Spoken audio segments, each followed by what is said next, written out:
আলহামদুলিল্লাহি রাব্বিল আলামিন ওয়াসসালাতু ওয়াসসালামু আলা রাসূলিনা মুহাম্মদ সাল্লাল্লাহু আলাইহি ওয়াসাল্লাম ওয়া বা'দ।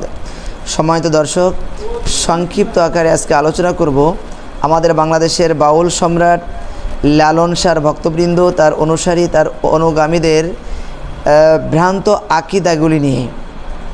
আমরা বর্তমান সময় লক্ষ্য করছি মাজার রক্ষার আন্দোলন করতে গিয়ে এই লালন শাহর ভক্তবৃন্দ ইসলাম সম্পর্কে এবং ইসলামের বিভিন্ন নবী, বিশেষ করে হযরত দাউদ আলাইহিস সালাতু ওয়াস সালাম সম্পর্কে যে লাগামহীন বক্তব্যগুলি তারা দিয়ে যাচ্ছেন, এগুলির প্রতিবাদ করা বর্তমান সময়ে আমাদের ইমানি দায়িত্ব এসেছে। এই লালন শাহর ভক্তবৃন্দ যারা রয়েছে, এদের মধ্যে সবচাইতে বেশি পরিমাণে যেখানে আছে সেই জায়গাটার নামই হলো কুষ্টিয়া। যেহেতু লালন শাহর মাজার এই কুষ্টিয়াতেই আছে, আমি ইসলামী বিশ্ববিদ্যালয় কুষ্টিয়াতে দীর্ঘ 6-7 বছর লেখাপড়া করার কারণে, আর বিশেষ করে দুর্ভাগ্যবশত ইসলামী বিশ্ববিদ্যালয়ে অধ্যয়নরত অবস্থায় আমার হলটাই ছিল লালন শাহ হল। যেহেতু ইচ্ছায় ও অনিচ্ছায় সমস্ত কাগজপত্রে যেহেতু আমার হল অ্যাটাচড লালন শাহ ছিল, আমার মনে হয় 1000 বার এই লালন শাহ শব্দটা আমার লিখতে হয়েছে।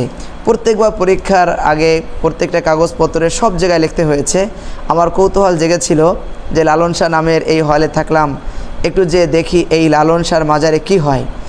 যখন আমি সেখানে গিয়েছি, দেখেছি এই লালন শাহ হলের এবং স্থানীয় যে সমস্ত লোকজন আছে তাদের কাছ থেকে শুনেছি, তারা এই ভক্তবৃন্দ নিয়মতান্ত্রিকভাবে তারাও এখানে গান বাজনার আসর করে, সেখানে তারা মদ, গাঁজা ইত্যাদির আসর এবং বিকৃত যৌনাচার, যেটা লালন শাহর যে সমস্ত বইগুলি আছে, লালন শাহ সম্পর্কে যারা এই বাউলদের বইগুলি আছে সেখানে আপনারা সুস্পষ্টভাবে দেখতে পাবেন এই লালন শাহ ধর্মের এই বিকৃত যৌনাচার, এগুলি তাদের ধর্মেরই একটি অংশ।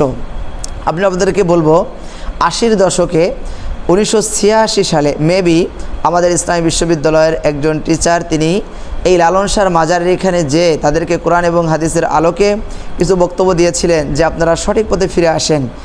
এই আমাদের ইসলামী বিশ্ববিদ্যালয়ের এই অধ্যাপক, একজন সুনামধন্য টিচারের বিরুদ্ধে এই লালন শাহর ভক্তবৃন্দরা কুষ্টিয়া জেলা প্রশাসকের কাছে যে লিখিত বক্তব্যগুলি, লিখিত যে কমপ্লেনটা দিয়েছিল, তাতে যে বিষয়গুলি লেখা ছিল আপনাদের সামনে আমি সংক্ষিপ্ত আকারে এটি তুলে ধরবো। মেন পয়েন্টগুলি, এগুলি আপনারা শুনে বুঝতে পারবেন এরা কতটা খারাপ এদের আকীদা, এবং এরা ইসলাম থেকে, এরা কোনো ধর্মেরই নয়, এরাদের স্বতন্ত্র একটা ধর্ম, তাদের এই লেখার দ্বারা সুস্পষ্টভাবে এটা বোঝা যায়। জেলা প্রশাসকের কাছে তারা যে কমপ্লেনটা করেছিল সেখানে লেখা ছিল, আমরা বাউল, আমাদের ধর্ম আলাদা, আমরা না মুসলমান না হিন্দু, আমাদের ধর্ম সাইজি লালন শাহ, নাউজুবিল্লাহ। তার গান আমাদের ধর্মীয় শ্লোক, সাইজির মাজার আমাদের তীর্থভূমি, আমাদের গুরুই আমাদের রসুল, নাউজুবিল্লাহ মিন জালিক। তার গান আমাদের ধর্মীয় শ্লোক, সাইজির মাজার আমাদের তীর্থভূমি, আমাদের গুরুই আমাদের রসুল।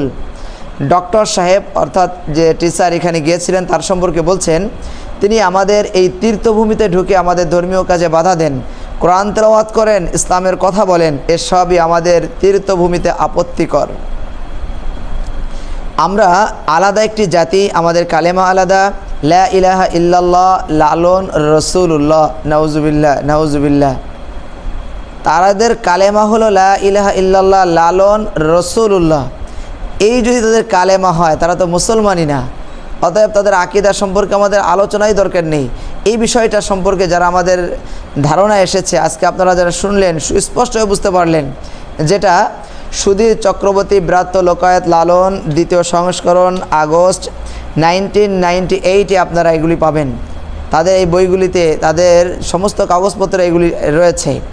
তাহলে তাদের এই ভ্রান্ত আকীদা এখনও পর্যন্ত তারা মাজার রক্ষার আন্দোলন করতে গিয়ে এগুলি তারা মানুষের সামনে প্রচার করার চেষ্টা করছেন। তারা হযরত দাউদ আলাইহিস সালাতু ওয়াস সালাম সম্পর্কে বলেন, দাউদ আলাইহিস সালাম নাকি গান বাজনা করতেন। দাউদ আলাইহিস সালাম সম্পর্কে হাদিস শরীফের মধ্যে যেগুলি আছে, আমি একটি বর্ণনা আপনাদেরকে শোনাবো, যেটা সহিহ বুখারীর মধ্যে এসেছে 5048 নম্বর হাদিস, জামে তিরমিজির মধ্যে এসেছে 3855 নম্বর হাদিস, সুনানে নাসাইর মধ্যে এসেছে 1022 নম্বর হাদিস, সুনানে ইবনে মাজার হাদিস নম্বর 1341। হাদিসের ইবারত হলো, আন আবি মুসা আনি নবী সাল্লাল্লাহু আলাইহি ওয়াসাল্লাম ক্বালা লাহু ইয়া আবা মুসা লাকাদ উতিতা মিজমারান মিন মাজামিরি আলি দাউদ। আল্লাহ নবী সাল্লাল্লাহু আলাইহি ওয়াসাল্লাম তার একজন প্রিয় সাহাবী হযরত আবু মুসাকে লক্ষ্য করে নবী সাল্লাল্লাহু আলাইহি ওয়াসাল্লাম বলেছিলেন, তিনি সুন্দর কোরআন তেলাওয়াত করতে পারতেন এবং তার কণ্ঠস্বর অত্যন্ত সুন্দর।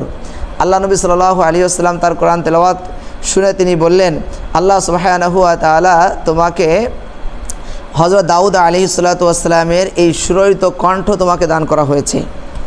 এটা হলো এই হাদিসের দ্বারা সুস্পষ্ট হয়ে বোঝা যায় দাউদ আলাইহিস সালাতু ওয়াস সালামকে আল্লাহ পাক রব্বুল আলামিন সুন্দর কণ্ঠ দিয়েছিলেন। এই কণ্ঠ দিয়ে তিনি জাবুর তিলাওয়াত করতেন, তিনি গান বাজনা করতেন না, যেগুলি সুস্পষ্ট সমস্ত হাদিসের মধ্যে রয়েছে। এই ভ্রান্ত, বিশেষ করে এই লালন সম্প্রদায়, এই লালনের ভক্তবৃন্দ যারা রয়েছে, তাদের বিরুদ্ধে অবস্থান নেওয়া এটা আমাদের ইমানি দায়িত্ব। তারা মানুষের কাছে বিভিন্ন জায়গায়, বিশেষ করে আপনারা কুষ্টিয়া অঞ্চলে যদি আপনারা যেয়ে থাকেন দেখবেন বিভিন্ন জায়গায় জায়গায় এই সমস্ত এই ভণ্ডরা বিভিন্ন জায়গায় জায়গায় এই সমস্ত মতের লোকেরা তারা অবস্থান করছে। আমাদের বাংলাদেশেও বিভিন্ন জায়গা তাদের এই মতটা আমাদের সামনে উপস্থাপন করার চেষ্টা করছে। আমরা এর থেকে সজাগ থাকব। আল্লাহ সুবহানাহু ওয়া তাআলা আমাদের সকলকে এই ভ্রান্ত মতবাদ থেকে আমাদেরকে হেফাজত করুন, আমিন।